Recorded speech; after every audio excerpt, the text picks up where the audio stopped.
Okay. Alhamdulillah. Wassalatu wassalamu ala Rasulillah wa ala alihi wa ashabihi ajma'in, amma ba'.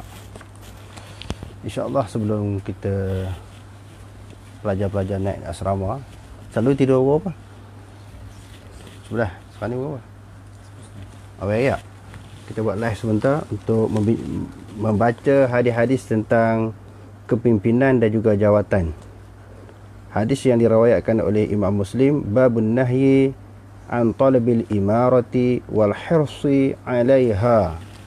Bab larangan. Bab larangan ataupun tegahan menuntut jawatan dan gemar kepadanya. Jadi hadis yang kita nak bincang pada malam ini berdasarkan kepada larangan pesanan daripada Nabi kita Muhammad sallallahu alaihi wasallam. Nabi larang mana-mana orang daripada kalangan orang Islam ni tuntut jawatan. Tuntut maknanya minta jawatan. Dan pula dia tamak pula, wal hirsi maknanya gemar ataupun tamak untuk memperolehi sesuatu jawatan. Sebab jawatan-jawatan ini dia adalah merupakan suatu amanah. Dan dia akan ditanya di hadapan Allah Subhanahu Wa Taala. Nanti kita baca beberapa hadis. Jadi jawatan di sudut kepimpinan dalam sebuah organisasi ke, sebuah persatuan, jawatan di dalam parti-parti politik, jawatan di dalam kepimpinan negara, semua kita tak boleh kita nak tuntut, nak tawar diri kita tak boleh. Kalau orang lantik kita, orang calonkan kita, maka yang tu dibenarkan di dalam agama. Kalau sekiranya kita memang orang yang layak, maka lambat laun orang akan lantik kita, orang akan calon kita. Jadi kita jangan sendiri nak offer diri kita, nak tawar diri kita. Dan juga gemar sangat, gemar kepada jawatan tersebut. Jadi hadis-hadis yang kita akan baca ini takut Nabi memberi suatu amaran. Sebab apa yang berlaku di atas dunia ini, yakni di sudut jawatan kepimpinan yang kita pegang, dia tak selesai atas dunia. Ataupun seseorang pemimpin yang memegang sesuatu jawatan dalam sebuah organisasi, sebuah persatuan, sebuah parti, dalam sebuah negara, dia mati, tak terhenti setakat tu. Dalam kubur akan ditanya, di akhirat besok akan ditanya.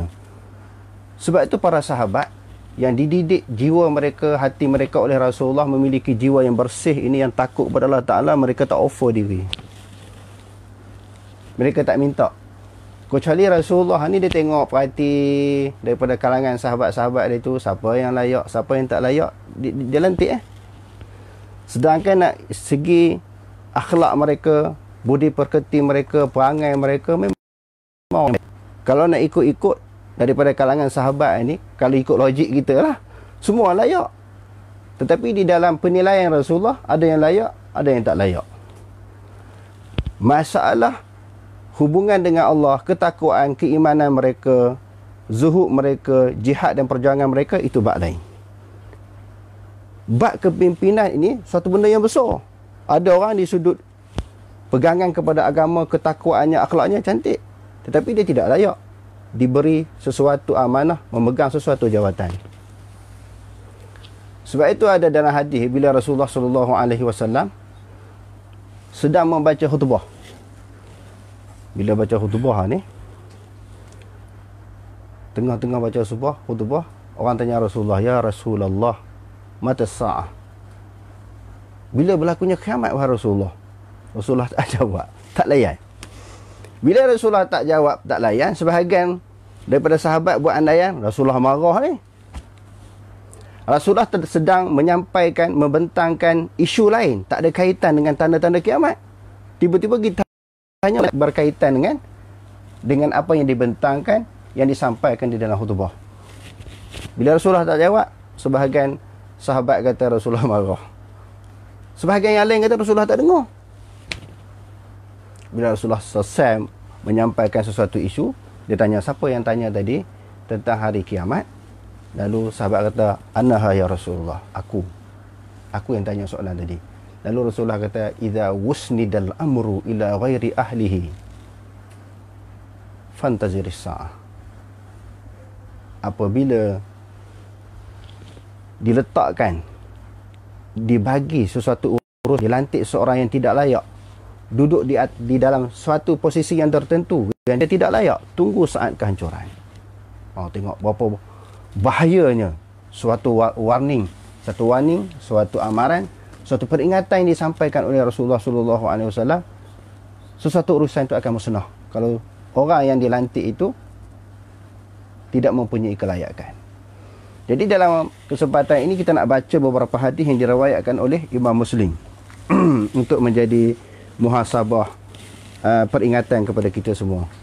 Haddatsana Syaiban bin Farrukh, haddatsana Jarir bin Hazim, haddatsana Al-Hasan, haddatsana Abdul Rahman bin Samurah. Qala li Rasulullah sallallahu alaihi wasallam. Imam Muslim dengan sanadnya menyebut daripada Abdul Rahman bin Samurah, dia kata, telah bersabda bagiku Rasulullah sallallahu alaihi wasallam, ya Abdur Rahman, la tas'alil imarah, la tas'alil imarata.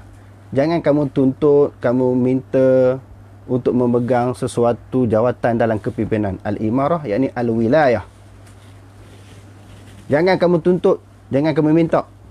Apatah lagi hersi tadi, maknanya kamu tamak pula, gemar pula, bersungguh pula nak pegang jawatan. Tuntut tak boleh.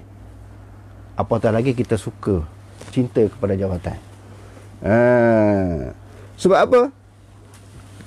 Kesannya kata Rasulullah, fa in u'titaha, maka sesungguhnya engkau apabila diberi akan sesuatu jawatan, diberi engkau akan jawatan itu,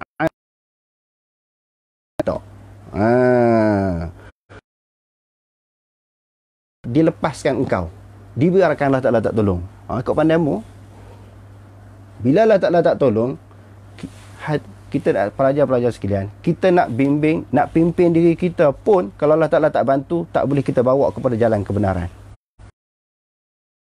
Begitu juga kita sebagai kepimpinan dalam sebuah rumah tangga yang kecil je, sebuah organisasi yang kecil je, kumpulan yang kecil je, kalau Allah Ta'ala tak tolong, segala tindakan perbuatan kita semua jadi bercelaru, tak dipimpin oleh wahyu ilahi, oleh maknanya ilham yang datang daripada Allah Subhanahu Wa Ta'ala.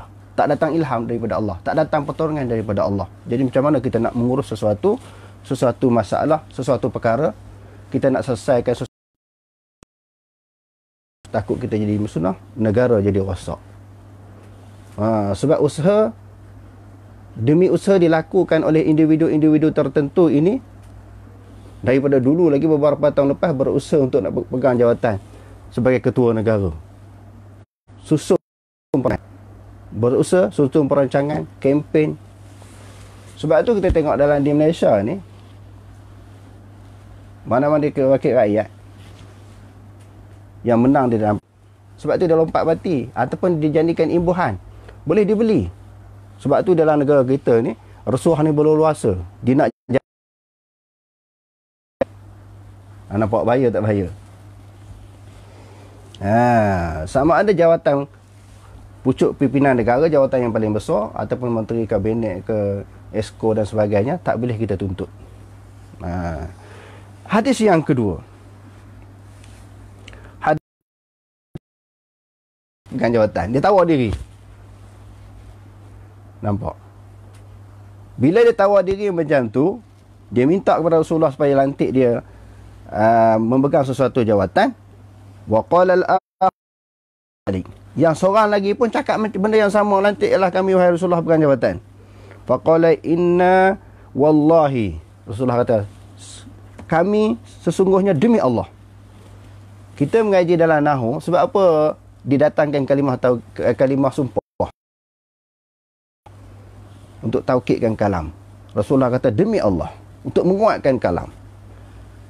La nuwalli ala hadzal amal ahad lagi wala ahadan harasa alai. Mana-mana orang yang tamak, yang suka, yang gemar, yang kemarut, kami tak akan bagi. Maknanya individu-individu yang ada di Malaysia ni, kalau zaman Rasulullah dah confirm tak dapat jawatan. Sebab dia nak, dia bersungguh, dia berusaha ke arah itu. Oh, tengok. Banyak hadis-hadis yang Rasulullah bagi nasihat kepada kita sebagai menjadi pedoman dan juga panduan. Sesuatu jawatan. Qala fadaraba biyadihi ala mankibi. Lalu Rasulullah pun tepuk dia. Tepuk bahu dia. Summa qala, kemudian Rasulullah kata, ya Abu Dzar, innaka dha'ifun. Abu Dzar ni seorang sahabat yang sangat baik, rapat dengan Nabi, kancing dengan Nabi, ahli syurga. Rasulullah pegang dia, kamu tak layak. Ahli syurga tak layak. Traffic light itu kita kena berhenti dulu kalau merah, dia orang langgar je. Oh, kembang saja. Melibatkan semua orang. Bukan satu parti saja. Semua parti perangai macam tu. Bukan seorang individu ni saja. Ramai macam tu. Sebab tu tukar jatuh-jatuh kerajaan ni sebab ada yang khianat. Yang jadi kata. Ada yang lompat parti. Sebab tu jadi tu semua parti politik macam tu. Bukan kata satu-satu parti politik. Bukan ada kelayakan, ada kemampuan, orang lantik dia.